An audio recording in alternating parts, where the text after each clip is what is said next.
Good evening, special guests from the English Language School Board, Principal Crawford, teachers, parents, grandparents, family, friends, and of course, my fellow graduates of 2016. It is an honor to stand here before you all. Thank you for everyone for taking time out of their busy days to come watch us walk across this stage. In words of Victor Kiam, even if you fall on your face, you're still moving forward. There's no guide to high school, no right or wrong. You have to do your best or fall directly on your face and have the whole school see it happen. We've only been here for 4 short years, and now it's already time to leave. From the first day we entered the doors of Morel High in grade 9 to the day we finally say goodbye, our lives have been filled with tests we've aced, tests we've failed, games that we've won and games that we've lost, assignments we've stayed up till 3 in the morning to finish, and the ones that we've said to hell with it. But no matter what, we just keep picking ourselves up, dusting ourselves off, and having the courage to just move on. We've grown from being those big-eyed, frightened, and lost grade 9s to brilliant and knowledgeable grade 12s. First, we need to acknowledge some unique individuals that have shaped our academic lives for the past 4 years. We will never forget the gentleness of Mr. Murphy after we finally got to know him, the persistence of Mr. Farrell to make sure we knew what we were doing after high school, the unforgivable amounts of homework from Miss Compton, even on storm days. Hearing that line, "This is the only class you need to graduate, nothing else matters," from Mr. Coffin, the avoidance of your questions from Miss McGee, and the fashion sense of the gorgeous Miss Parkman. All these teachers and many more have contributed to who we are today. They pushed us to do our best even if it seemed like they were pushing us so hard that we thought we were going to fall off the same train. We should also acknowledge Mary, our wonderful secretary, the cafeteria staff for feeding our starving mouths each and every day, and also the custodial staff cleaning up after all of our messes throughout our 4 years, because we all know there were many. Also, we should take time today to thank our amazing parents and guardians, because without them we wouldn't have made it this far, as much as we'd like to think so. Coming home to boatloads of homework and getting some wise words to keep us at peace when we are stressed out, which happen more often than you think. You have shaped us into rare and intelligent individuals, and I applaud you for that.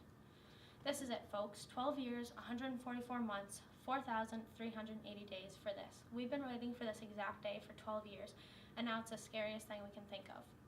We can't think of today as an ending, but merely another step towards what's ahead of us. High school won't be the best days of your lives. It had its ups and downs and all around. We've had fight with friends, with teachers, and with ourselves. But we lived, and there will be many more days and memories for years to come. At 40, if you can look back and say, "Aw, geez, doing trigonometric functions with Miss Compton was one major highlight in my life," a lot of people are going to have pity for you. This is not the best time of our lives, nor should it be. High school is a minor stepping stone from what is out there in the world for us to imagine. High school is very memorable, don't get me wrong, and I'm glad to say that I came from the small little school on Little Flower Avenue in Morel, PEI. In the amazing quote that states, "Take care of your memories, for you cannot relive them." Bob Dylan tells us that you cannot relive our memories, but that does not mean that you have to forget them either. While we remember our classes, what will really stay with us is what we did as a class, how we grew together outside of the classroom. The lively and buoyant-themed dances, the spirited and incredible pep rallies, the rivalry in the student-teacher hockey game, the pain we endured during and after curling, and many victories of 12 Days of Christmas.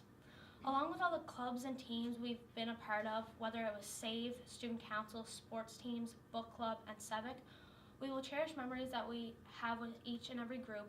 We will take each memory wherever we go, not dwelling that it's over, but being happy because it happened.